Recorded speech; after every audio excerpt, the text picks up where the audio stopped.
shadows darkened the alleyway behind her. Her reaction was immediate. She started to run. Living on the streets taught quick lessons. Weak as she was, in her panic she managed a burst of speed. Then another shadow stepped across the other end of the alley ahead of her.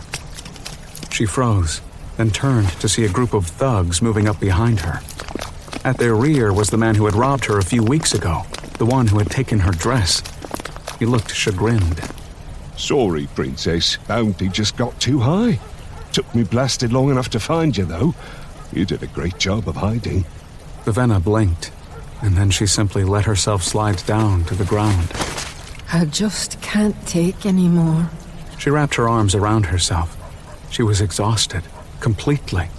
Physically, mentally, emotionally. In a way, she was glad it was over. She didn't know what the men would do to her, but she did know it was over. Whomever they sold her to wouldn't be careless enough to let her escape again. The thugs clustered around her. She heard one mention taking her to Denth. Rough hands grabbed her arm, towing her to her feet. She followed with her head bowed. They led her out onto the main street. It was growing dim, but no urchins or beggars made their way toward the alley. I should have realized. It was too deserted. Finally, everything overwhelmed her. She couldn't summon the energy to care about escaping, not again. A part of her deep inside realized that her tutors had been right. When you were weak and hungry, it was hard to summon the energy to care about anything, even escape. She had trouble remembering those tutors now. She had trouble remembering what it was like to not be hungry. The thugs stopped walking. Vivenna looked up, blinking away her dizziness.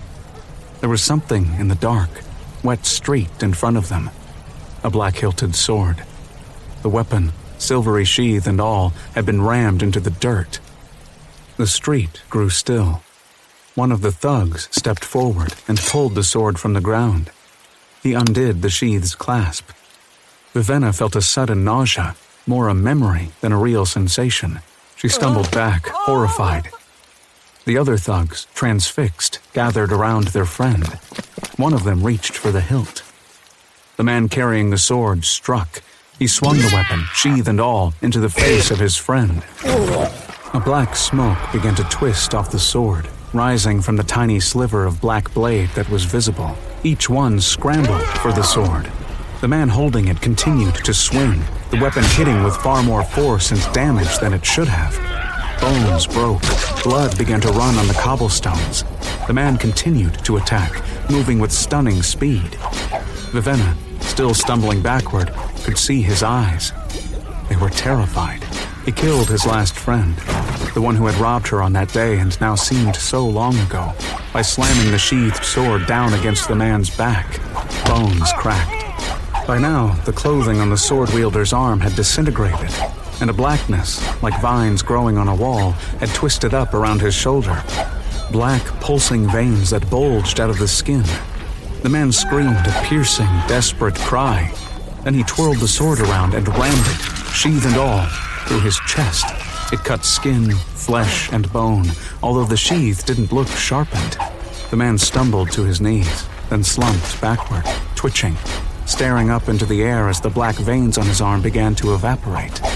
He died like that, kneeling, held upright by the sword that came out through his back and propped him up from behind. Vivenna stood alone on a street littered with corpses. A figure descended from a rooftop, lowered by 2 twisting lengths of animated rope. He landed softly, the ropes falling still. He passed Vivenna, ignoring her, and grabbed the sword. He paused for a moment, then did up the clasp and pulled the weapon, sheath and all, free from the corpse. The dead man finally fell to the ground. Vivenna stared dully ahead. Then, numb, she sat down in the street. She didn't even flinch as Vasher picked her up and slung her over his shoulder.